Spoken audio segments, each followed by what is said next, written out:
Hi guys! Good afternoon and welcome back to our YouTube channel, Mergence Garden. So ayan, magandang araw po sa inyo. And kung gabi sa inyo guys, ay magandang gabi, magandang tanghali.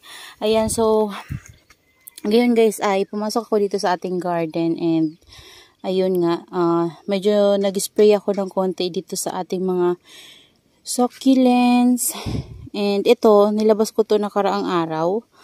And ayan na, naulanan to guys kasi umulan dito kahapon. Ayan, so, ano siya guys, so, parang nagkabuhay, naging purple yung kanyang mga stem. Kaso lang ito parang may narat, so, ipopropagate ko na lang ito. So, ayan yung mga naayos natin dito na mga succulents, and yung mga aloes natin, yan, naulanan sila kahapon. So, okay naman sila guys. And yung dito na mga bago natin na ano guys, na dito ko muna to guys. So. Yan, dito ko muna. Wala naman ditong laman. So, yan. Yung mga bago natin na mga tawag dyan. Ginraft ay, ayan, umangat yung kanyang plastic guys. Pero okay naman siya. Hindi naman siya guys natanggal. So, tingin ko, pwede na siyang tanggalan ng, tanggalan ng this one, tape. Kasi, nakaangat naman na siya, tapos nakadikit na, so wala nang problema. Ayan o. Ayan, so ilang days pa lang to guys, simula nang ma-graft natin dito. Siguro mga 5 days pa lang. And, ngayon lang ako ulit, pumasok dito. So, tanggalin ko na guys, kasi nakaangat din naman na siya. At tingin ko ay okay naman na siya. Ayan o. Ayan guys o. Di ba okay naman siya? Ito pa. 4 kasi yan sila. Ito pa yung isa o. Ayan o. Nakaangat na talaga yung tape niya. Ayan. So, pakita ko sa inyo. Okay naman siya o. Ayan. Kasi may bibigyan tayong kamag-anak na nanghihingi. So, ito yung ibibigay ko, yung grafting ko, guys. Yan. Ito, medyo umangat siya. Ayan, o. Hindi nyo makita. Medyo umangat siya. Hindi ko Ayan, pero, tingin ko okay naman siya, guys. Ayan, okay naman siya, nakadikit siya. So, hindi ko na siya gagalawin para, hindi na magalaw, hindi siya matanggal. Ayan. So, nisprehan ko sila ngayon, pero hindi pa sila gaanong nababasa. So, ngayon guys, ay isprehan natin sila hanggang sa masok sila sa water para mabilis silang lumaki. Ayan, ito na yung mga naitanim natin nakaraan guys. So, yan, yung galing yan doon guys sa container na mga pinropagate ko ng mga ganito. Dati yan ang mga cuttings. Tapos, nilagay ko lang doon. Yung lumaki sila. So, ayan na. Tumangkad. So, yan. Kapag kinat natin, pwede naman ulit nating itanim yung kinat natin dyan para antayin natin na lumaki. Kapag lumaki na sila, pwede na naman nating itanim na ganyan. Tapos, pwede nating paglagyan ng grafting. So, yan. Hindi na masasayang yung ating mga cactus. So, itong cactus na to guys ay galing to sa galing to sa ko guys sa auntie ng asawa ko. Yan. Binigay niya yan sa akin before from Capiz. And then, ayun. Dinala ko siya dito. So, ayan. Yun yung pinagsimula ng cactus na to. Tapos, ayan na. Naparami natin siya kasi kinakat-kat ko siya palagi. Akala ko guys before ay maarte siya pero hindi. So kahit na umuulan ikat nyo yan, okay na okay yan guys. Nandito yung mother plant niya guys. So. Pero marami na ako niya na guys. Ito, na to mga propagation na to. Bali ito yung iniwan ko sa mama ko dati. Tas may rami na ako mga propagation yan. Ayun pa nga guys yung iba oh. Yung iba namatay dati kasi napabayaan ko. So hindi sila nadidiligan. Sobra na yung tuyo nila guys. Ayan. Ito. Ayan yung mga cuttings na to. Ayan. Nakuha ko siya dito. Ayan siya oh. Yan yung pinaka-mother niya. Para maparami ko ng ganyan yung kanyang stem, pinagkakat ko. So, yan pa yung mga kinaktan ko, guys. So, pero matagal siya, guys, makarecover. Ayan, matagal siya makarecover na ganito. So, ito, sobrang tuyo niya, kaya hindi siya gaanong lumalaki ng mabilis. Yan kasi, matutuyaan talaga siya. Dati kasi nandito yan, so hindi siya dito maulanan kapag umulan kasi natatakpan siya ng puno ng mangga. So, nilipat ko siya dyan. Pero ganun pa rin, guys. So, siguro ilalabas ko yan dito banda sa area na to para kapag umulan, maulanan siya. Ayan. So, ito din yung burrito natin, guys. Ayan. Inispray ko to konti kanina. So, ayan. Pagpatuloy natin. Ito yung nilagyan natin ng Carabao manure. And tingin ko okay naman siya, guys. Ayan, medyo nakaka-recover na yung ating burrito ngayon. Compare nakaraan na grabe. As in, nasira talaga yung ating mga burrito dito. So, numipis to kasi nilagay ko yung iba doon sa... Ay, hindi pala. Yan na lang yung natira pala. So, numipis siya kasi yan lang yung natira na nakasurvive nung summer. Ayan. So, na-sunburn yung iba. Tapos, nag-sea-dry kasi hindi natin madilig ng maayos. So, ayun. Na ganyan siya, guys. Pero, okay lang yan. Makakabawi din yan, guys. So, yung isang pot dito, banda na ganito, yung ating donkey's tail, ay niripat ko na sa white pot. Ayan. Nandito na siya banda. So, ito na yung na-propagate pala natin, guys, na stinky. Ayan. So, higil na tayong magdilig. So, ayan, ito yung ating stinky na na-propagate before. So, ito na siya, guys. Okay na siya. Nadiligan ko na siya. Kaya naman, ano na, stable na.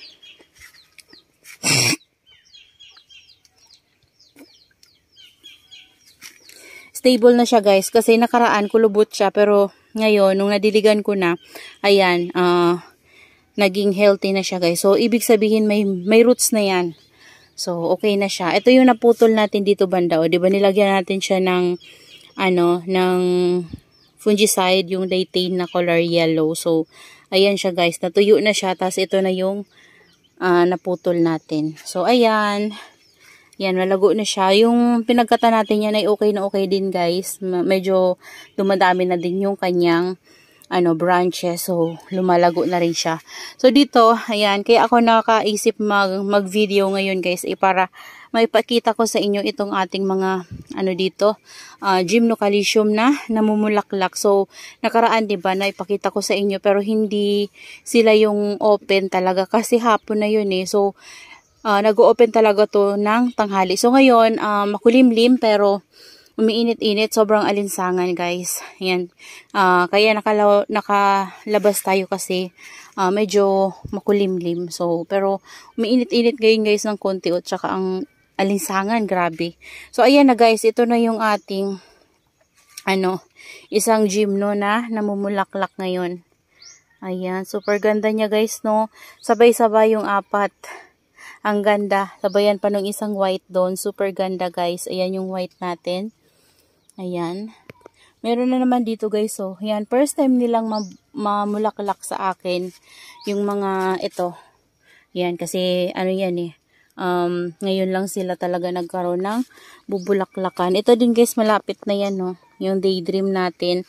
Nagkakaroon na sila ng mga babies. Ayan. Ito yung propagation ko ng dark moon. Ayan. Kailangan nito, guys, ng dilig. Natutuyo na naman siya. Ayan. Pero may ugat na to eh. Ayan, diligin natin yan mamaya. Ito, na to eh, kapit na siya, oh. Ayan, yung isa natin na dark moon na baby. Galing yan, guys, dito sa mother plant niya. So, yung na-ipropagate natin nakaraan, nandun kasamahan ng ating mga nag-grafting. So, ayan, oh, ang laki na nito, oh. Ayan, ang lalaki na nila, guys. Yung mga nakuha natin dito na babies na mga ganito, guys, yun yung ginraft natin at na sila ngayon, stable na, diba? So, mas lumaki na sila. Ayan. Ito din yung dehydrated natin na guys. So, ayan o. Dehydrated pa rin siya. Pero namumulaklak. Ayan. Pero maliit lang, guys. Kasi maliit pa lang din siya. Ayan. Yung yellow natin. Tapos ito, meron na din. Ito, guys, oh. Ang bilis lumaki, oh. Ayan. So, i-gagraph ko din itong walang green. So, yung mga full bar niya, i-gagraph ko. Pero antayin ko muna, guys, lumaki. Kasi parang nagkakaroon siya ng flower buds. Yung nandito natanggal na, oh. Ayan, kasi nakaraan pa to. So, tumatagal yung flower ng ating gymno ng siguro 1 week din guys. Matagal din siya Kasi, nakaraan pa yung iba nating mga gymno dito nag-flower. Pero, hanggang ngayon, meron pa din. So, ito nga ano lang ngayon guys, kakatuyo lang ng mga ganito Ayan So, hindi ko sila napupollinate. Hindi ko alam kung paano sila i-pollinate. Pero tingin ko, pwede silang i-pollinate kagaya nung ginagawa natin dito sa ating mga, Astrophytum. Ito, hindi ko pa nga lang guys, ito natatry. Ayan, kasi kapag pumunta ako dito, lagi silang naka-close. So, ngayon, na-timingan natin na open sila kasi tanghali ngayon. So, yan, nakalabas tayo. So, ayan guys, yung ating mga gymno, ayan, namulaklak sila. Yung iba pink, yung iba white. Ayan, so, yun lang yung nakikita kong color dito ng mga, natin, gymno. Yung flower nila, white and, pink. Ayan, wala pa ako nakikitang iba. So, di ko alam kung mayroon pang ibang color ng flower ng ating gymno. Pero yan pa lang yung nakikita kong color ng ating gymno dito sa ating garden na namumulaklak. Yan, ito pink din to Pink na pa yung pagka white-white. Itong ating, daydream. So, yan sila guys. Ang ganda nila. Yung ating Astrophytum, walang bulaklak ngayon.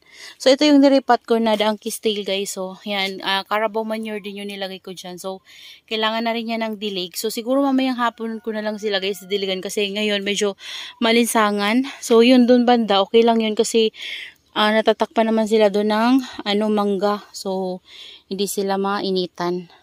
So, dito kasi shaded sila pero maalinsangan. So, medyo mainit-init yung ngayon. Baka mapasma din sila. So, ayan. And then, bigyan ko na rin kayo guys ng update doon sa ating pinropagate na Mendozae. Yung galing doon sa ating guys, Christmas tree. Ayan. So, ito na siya guys. Ayan. Nadiligan ko na yan isang beses. Ayan siya. Diligan ko na yan ng isang beses. So, ayan yung ating Donkey's Tail. Ayan, didiligin ko yan mamaya. Tapos, yung nasa mataas natin na DIY pot before, ito na yun siya guys. Ayan na siya. So, dyan ko muna tinanim. Didiligan ko rin yan. Yan, para makainom sila. So, pwede na yan diligan. Ayan. So, yung iba natin ng mga succulents dito ay hindi kagandahan kasi nga nung umalis tayo ay nasira sila. Yan, pero tingnan natin guys kung makaka-recover sila after ilang weeks. Ayan, so naitanim ko na rin yung kinat ko na ito yung ating variegated flapjack. So tinanim ko na. Sila guys ilang pot ba yan? 3 lang ata, sa 2-3, yan lang silang 3. Tapos, ayun, yung Korean flapjack natin, tinabi ko lang sila dyan. So, sana mapalaki natin yan. Yung kinata natin ay nandito. So, yung, kinat ko nakaraan kasi nga naglambot, hindi pa rin guys, naging okay. Ayan siya, tanggalin na natin. Ayan, pero dito may baby guys, so. Ayan, hindi na natin yan gagalawin. Pero dito sa ilalim may baby, 2. Full bar pa. So, hayaan na natin yan dyan. Ayan. So, yun lang guys. Binigyan ko lang kayo ng update dito sa ating mga cactus na naitanim nakaraan yung grafting natin. And, ayan, ito nga, gusto ko lang ipakita sa inyo yung flower ng ating gymno kasi nakakatuwa. Lalo na to guys, Yan, hindi ko matanggal-tanggal kasi naipit siya nito. Ayan. Mabigat itong sa taas. Ito nga guys, nagkakaroon na ng mga flower buds, Ayan, so dito wala pa, pero ito meron na siya. Ito magkakaroon na rin siya. So, lumalaki na talaga itong ating mga Astrophytum na Mirio. Ayan, so abangan natin yan kapag nag-flower. Marami yan guys, doon banda. Yung ating mga Mirio, meron din mga bubulaklakan. Yung ating dito, meron ng mga nakausbong, yung ating mga Astrophytum na malalaki na pinagsama-sama sa isang malaking pot na green. Ayan, so abangan natin yan soon. Papakita ko yan sa inyo guys kapag naabutan natin na naka-open. Ayan. So that's all for today's video guys, and I hope you enjoy watching and see you on my next vlog. Happy gardening everyone. Bye-bye.